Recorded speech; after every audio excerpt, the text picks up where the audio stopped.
నమస్తే. ఇప్పుడు మీరు చూడబోతున్న వీడియో ఖచ్చితంగా మీకు ఉపయోగపడుతుంది, నచ్చుతుంది కూడా. మరి మీకు నచ్చిన విషయం నాకు తెలియాలి అంటే ఈ వీడియోని మీరు లైక్ చేయాలి, షేర్ చేయాలి, అలాగే మన ఛానల్‌ని సబ్స్క్రైబ్ చేయాలి. మీ సపోర్ట్‌ని నాకు అందిస్తారు కదూ! ఓకే. ఇప్పుడు వీడియోని స్టార్ట్ చేద్దాం. నమస్తే. Welcome to our channel. నేను కుప్పా పద్మిని. ప్రస్తుతంతో పాటు ప్రముఖ ఆధ్యాత్మికవేత్త, వాస్తు జ్యోతిష పండితులు, రాజరాజేశ్వరి ఉపాసకులు, జ్యోతిష రత్న, జ్యోతిష ప్రపూర్ణ బిరుదాంకితులు శ్రీమతి భానుకోటేశ్వరి గారు మనతో పాటు ఉన్నారు. మాట్లాడదాం. నమస్కారం అండి.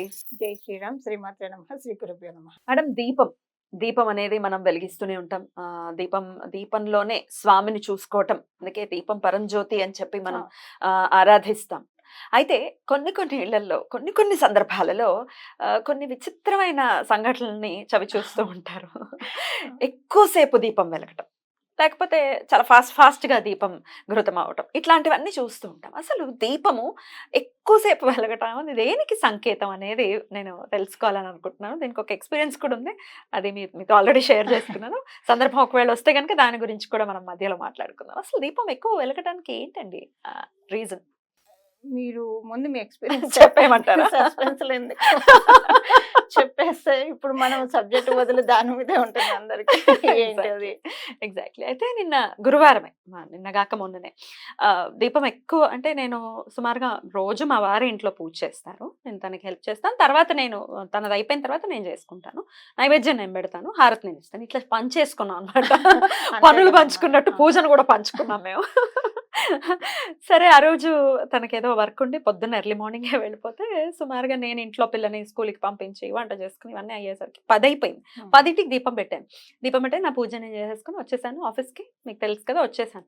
ఈవినింగ్ మీకు తెలుసు, ఈవినింగ్సే నేను విష్ణు సహస్రనామం ప్రతి నిత్యం చేస్తూ ఉంటాను. అయితే ఈవినింగ్ వెళ్ళి రోజు ఎప్పుడు చేస్తున్నానంటే 9:15కి చేస్తున్నాను ప్రతిరోజు. ఇప్పుడు రాత్రి 9:15కి చేస్తున్నా, లేకపోతే 9 o'clock. సో ఆ రోజు స్నానం అది చేసేసుకుని వచ్చి 8:45 అయింది. ఇంకా పూజ చేసేసుకుందాం అని చెప్పి వచ్చి సడన్ గా దేవుడి గదిలో చూస్తే వెలుగుతూ ఉంది దీపం. నేను పెట్టిన చాలా చిన్న కుందిలో పెట్టాను. చాలా బుజ్జిది అది. అంటే ఇది కూడా పట్టదు, ఒక్క స్పూనే, అంతకు మించి పట్టదు.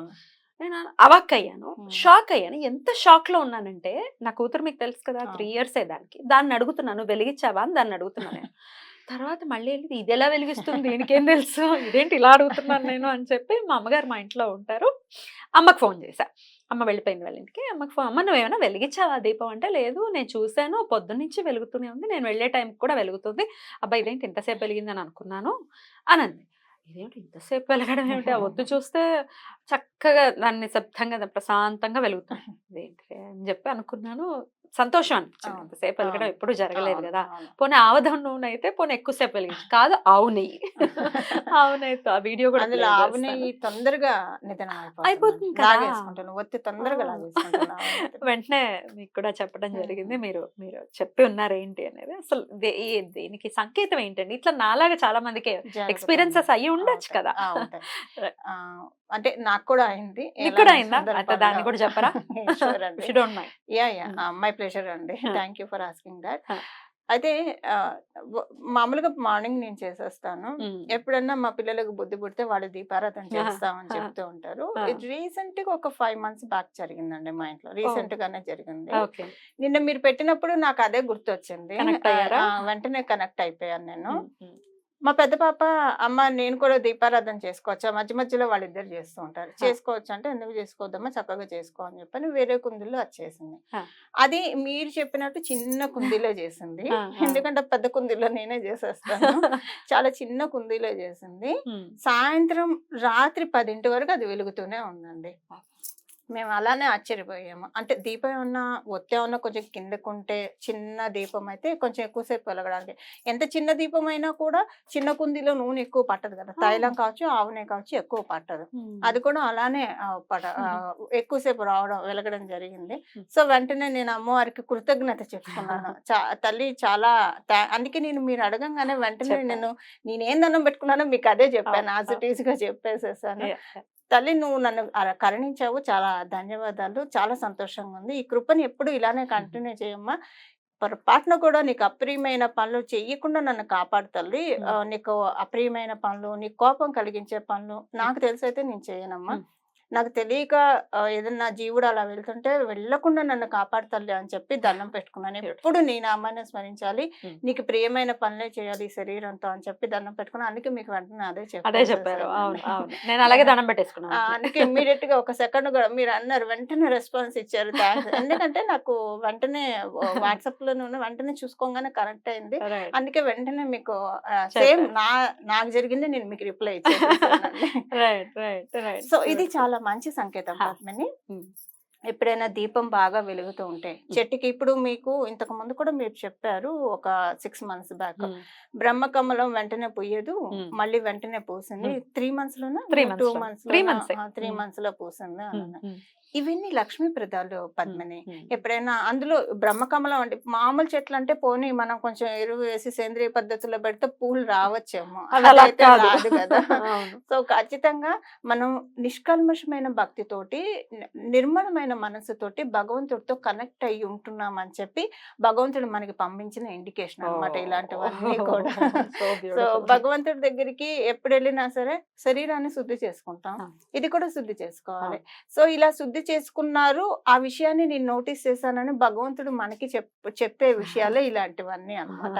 ఇదనే కాదు, పడుకున్నప్పుడు అమ్మవారి కల్లోకి వచ్చినా, ఎవరైనా దేవీ దేవతలు కల్లోకి వచ్చినా, మనం దేవాలయానికి వెళ్ళినట్టు కల్లోకి వచ్చినా, పూలు తుంచుకున్నట్టు కల్లోకి వచ్చినా, ఎవరైనా చక్కగా పుణ్యశ్రీ చక్కగా ఇంత నుదుటిని ఇంత కుంకుమ పెట్టుకొని వచ్చి మనకి పూలు ఇచ్చినట్టు కల్లోకి వస్తే అమ్మవారు ఇచ్చినట్లే అది.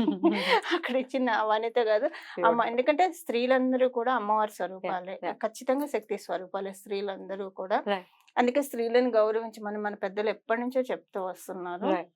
సో ఇవన్నీ మనకి శ్రీలక్ష్మి అమ్మవారు అప్పీజ్ అయ్యి ఉన్నారు అని చెప్పడానికే సంకేతాలు. పూలు కూడా బాగా విరక్కాస్తాయి ఒక్కొక్కసారి. తులసి కొట్ట బాగా పచ్చగా చూడంగానే ఎంత గుబురుగా అబ్బా మనకి మనసు ప్రశాంతంగా అనిపించేట్లు ఉంటుంది.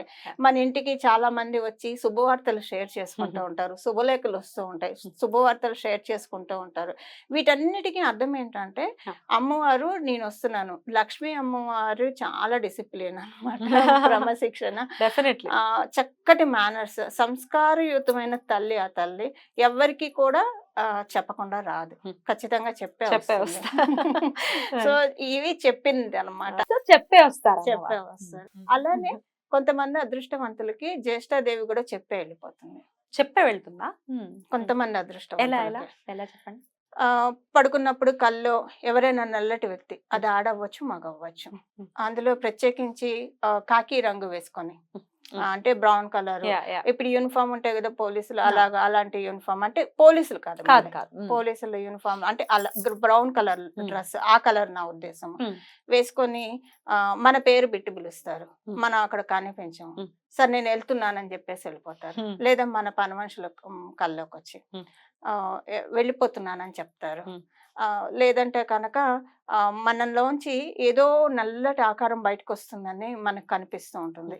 జానంలో కావచ్చు, పడుకున్నప్పుడు కావచ్చు, మన పట్ల అవతల వాళ్ళు కళలు కన్నా కూడా. ఇప్పుడు మన కళ్ళ మనమే రావాలని లేదు కదా, చెప్తూ ఉంటారు ఫోన్ చేసి మీరు కల్లోకి వచ్చారు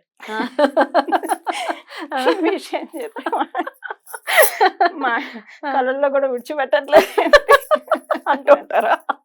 అంటే ఎవరన్నా మీరు కళ్ళకి వచ్చారు, వస్తే మనకి డెఫినెట్ గా నాకు మెసేజ్ చేస్తారు, ఏంటమ్మా దీని అర్థం అని చెప్పి.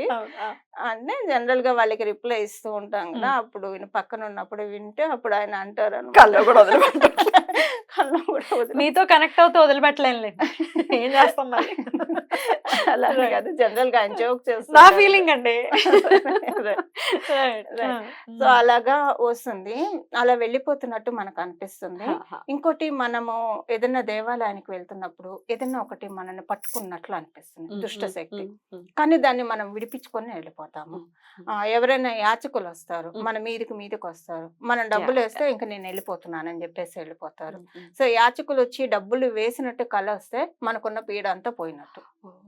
కళలో వెయ్యాలి, మనకి తెలియదు కదా, అంటే ఖచ్చితంగా అసలు అది ఎవరు చెప్పక్కర్లేదు. ఎందుకంటే మన ఇండియన్స్ అందరూ, సనాతన ధర్మంలో ఉన్న వాళ్ళందరూ అవతల వాళ్ళని అర్థం చేసుకున్న సహృదయం ప్రతి ఒక్కళ్ళకి ఉంటుంది. సో కష్టంగా నిజంగా కష్టపడుతున్నారంటే డెఫినెట్ గా తోచినంత సాయం అయితే చేస్తారు, అలా చేయకుండా ఎవరు ఉండరు.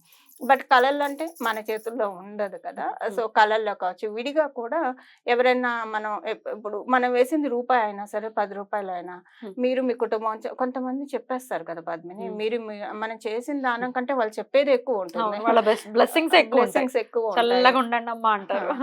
అలా ఉన్నప్పుడు ఏంటంటే జ్యేష్ఠాదేవి మన ఏంటి సంతృప్తి చెందింది, ఇంకా వెళ్ళిపోతుంది. మిమ్మల్ని పీడించను నేను వెళ్ళిపోతున్నాను అని చెప్పి జ్యేష్ఠాదేవి కూడా కొంతమంది అదృష్టవంతులకి ఇలాంటి సంకేతాలు పంపిస్తుంది. అందరికీ జ్యేష్ఠాదేవి ఇవ్వదు, బట్ డెఫినెట్ గా అదృష్టవంతులకి ఇలా ఈ సంకేతాలు వస్తాయి. Beautiful beautiful. అయితే ఎక్కువసేపు వెలగటం అనేది అమ్మవారి సిగ్నల్ లాగా, లేకపోతే సంతుష్టురాలు చెందింది అనడానికి ఒక ఒక నోటికి నోటి అయితే ఈ దీపం విషయంలో ఇంకొక సందేహం చాలా మందికి వస్తూ ఉంటుందండి. పూర్తిగా ఘృతం అయిపోవటం, వత్తి అంటే అర్థం కాని వాళ్ళ కోసం చెప్తున్నాను, పూర్తిగా కాలిపోవటం అనకూడదు. సో పూర్తిగా కాలిపోతే గనక, ఘృతం అయిపోతే గనక ఒత్తిని దాన్ని ఏ విధంగా మనం అర్థం చేసుకోవచ్చు? అది ఇప్పుడు కాలమాన పరిస్థితులను బట్టి మనం చూడాలి పద్మని. ఇప్పుడు మనకి కల్తీ లేని నూనె, నెయ్యి, ఒత్తులు ఇవన్నీ మనకుంటే కనుక అప్పుడు కూడా జరిగితే అప్పుడు మనం ఆలోచించాలి. ఇప్పుడు ఏమవుతుందంటే మనం ఎంత క్వాలిటీ తెచ్చుకుంటున్నా ఒకసారి మనకి తెలియకుండా అది మిస్ క్వాలిటీ కూడా అవ్వవచ్చు. అప్పుడు అది ఘృతం అయిపోతుంది మొత్తం. దాన్ని మనం కన్సిడర్ చేయాల్సింది లేదు. మనం తెచ్చుకుంది బాగా ఇది నాణ్యవంతమైనది అయినా అప్పుడు కూడా భయపడాల్సింది ఏం లేదు. మొత్తం ఘృతం అయిపోయిందంటే పూర్ణాహుతి జరిగినట్టు భావించాలి. సో అది ఒక మంచి, అది ఎప్పుడు మనం తెలియకుండా కల్తీ కలిసింది ఎవరు తెచ్చుకోరు. ఒకవేళ అలా వచ్చినా కూడా ఇప్పుడు మనం మంచిదని తెచ్చుకున్న అది కల్తీ అయితే అప్పుడు ఘృతం అయితే అది పూర్ణాహుతి కింద లెక్క కాదు. కానీ మంచి క్వాలిటీ 100%. ఇప్పుడు కొంతమంది వెళ్ళి కొంతమంది దగ్గర ప్రత్యేకించి తెచ్చుకుంటారు, అలా అమ్మే వాళ్ళు ఉంటారు, రీటైలర్స్ కాకుండా ఎవరికి వాళ్ళు ఇంట్లో తయారు చేసి నాణ్యవంతమైన ప్రొడక్ట్స్ ఈ మధ్య అమ్ముతున్నారు చాలా మంది అలాగా. సో అలా బాగా నాణ్యవంతమైన నమ్మకస్తుల దగ్గర నుంచి తెచ్చుకున్నప్పుడు ఘృతం అయితే కనుక అది పూర్ణాహుతి కిందే లెక్కకు వచ్చేస్తుంది. Beautiful beautiful. అయితే రకరకాల అంటే అందరూ చెప్తూ ఉన్నారు, వాళ్ళ అండర్స్టాండింగ్స్ ని బట్టి చెప్తూ ఉన్నారు. అయితే నేను మా అమ్మ ద్వారా విన్నది ఏంటంటే, ఎవరో చెప్పారట అలా ఘృతం అవ్వకూడదు, అందుకని ఒక చిల్లర కాసు ఏదైనా పెట్టేయండి అడ్డు, అప్పుడు ఘృతం అవ్వదు. నన్ను ఇనప ముక్క ఎలా దీపంలో పెట్టావు అని అడిగాను నేను. నాకు వెంటనే డౌట్ వచ్చింది, పెట్టకూడదు కదా, చిల్లర కాసు అంటే ఇనపే కదండి, దాన్ని పెట్టకూడదు కదా, స్టీల్ కదా, మనం స్టీల్ స్వామికి సమర్పించాం కదా, దీన్ని ఎలా స్టీల్ పదార్థ వాటిల్లో కూడా నీళ్లు కూడా పెట్టం మనం స్వామికి అయితే, లోహంతో చేసిన వాటితోనే వాడతాం. అలా పెట్టకూడదు కదండి దీపంలో కాసులు పెట్టేయటం. కాకపోతే బియ్యం వేయచ్చు. బియ్యం వేస్తే ఏంటంటే ఒక్కోసారి మనం ఒత్తి వేసినప్పుడు ఆ ఒత్తి కిందకు దిగిపోతూ ఉంటుంది, జారుతూ ఉంటుంది. అలా జారకుండా ఉండడానికి ఉపయోగపడుతుంది. చంద్రబలం పెంచుకున్న వాళ్ళం దీపంలో బియ్యం వేస్తే ఈ పూర్తిగా ఘృతం అంటే ఇలాగా టెన్షన్ ఉన్న వాళ్ళకి అది కూడా ఆగిపోతుంది. అయితే అలా మనం ఒక చిన్న టిప్ ఇది ఫాలో చేయొచ్చు. రైట్ రైట్, బ్యూటిఫుల్ గా ఎక్స్ప్లెయిన్ చేశారు. సో చాలా చాలా సంతోషం అనిపించింది. ఎప్పుడు జరగనటువంటి అంశం, కాకపోతే లాజిక్ కూడా ఒకసారి మనం మాట్లాడుకుంటే ఇందాక అనుకున్నట్టుగా ఒత్తి ఎక్కువ పెయిన్ చేస్తే కూడా ఎక్కువ దీపం వెలుగుతుంది అనేది విన్నాను. అంతేనా, ఇంకేమైనా లాజిక్స్ ఏమైనా ఉంటాయా? ఎక్కువసేపు పెయిన్ చేసినా కుంది చిన్నది, తైలం లేదు, ఎలా వెలుగుతుంది? ఒత్తి వెలగాలంటే ఆధారం ఉండాలి కదండి. సో ఆధారం లేకుండా ఎలా వెలుగుతుంది? సో దీంట్లో లాజిక్ లేదు, ఓన్లీ మహిమే మ్యాజిక్, అమ్మవారి మ్యాజిక్. కొన్నిట్లకి మనం లాజిక్ లో వెతుక్కుంటూ, ఎందుకంటే అందులో దైవ సంబంధిత విషయాల్లో అమ్మవారు మనకి చెప్పినప్పుడు అది ఖచ్చితంగా మహిమే. డెఫినెట్లీ దైవం అనేది భావన, మనం యద్భావం తద్భవతి, మనం ఫీల్ అవుతున్నాం, హ్యాపీగా ఫీల్ అవుతున్నాం అంటే అదే దైవం. నేనైతే అలాగే తీసుకుంటాను. అయినప్పటికీ నివృత్తి చేసుకోవాలి అని అడగడం జరిగింది. చాలా చాలా బ్యూటిఫుల్ గా తెలియజేశారు. సో ఇట్లా సంకేతాలు అందరికీ కలగాలి, అందరికీ అవేర్నెస్ రావాలి. అయ్యో ఇవన్నీ చెప్పేయడం ఏంటి, మనం దాచేసుకుందాం అనే అది నాకు లేదు, అందుకే ఓపెన్ గా చెప్పేస్తున్నాను. చాలా మంచిది, అప్రిషియేట్. ఇలాంటివి చాలా మందికి జరిగి ఉండవచ్చు. సో వీడియో అలాంటి వాళ్ళకి డెఫినెట్ గా వెళ్తుంది, కనెక్ట్ అవుతారు కదా వాళ్ళు. ఆ రోజు మనకు అలా జరిగింది, అమ్మవారి అనుగ్రహం అన్నమాట అని వాళ్ళు సంతోషపడతారు కదా. సంతోషపడమే నాకు కావాలి. చాలా బ్యూటిఫుల్ గా నాకు ఎక్స్ప్లెయిన్ చేశారు. సంతోషపడతారు కాబట్టి మీకు జీవితంలో ఇలా ఎప్పుడు అవతల వాళ్ళ సంతోషాన్ని మనం కోరుకుంటే భగవంతుడు మన సంతోషం, అంతే కదా, గివ్ అండ్ టేక్. బ్యూటిఫుల్ అండి, చాలా బ్యూటిఫుల్ గా నాకు ఎక్స్ప్లెయిన్ చేశారు. Thank you so very much అండి. నమస్తే. మంగళం. నమో భగవతే వాసుదేవాయ.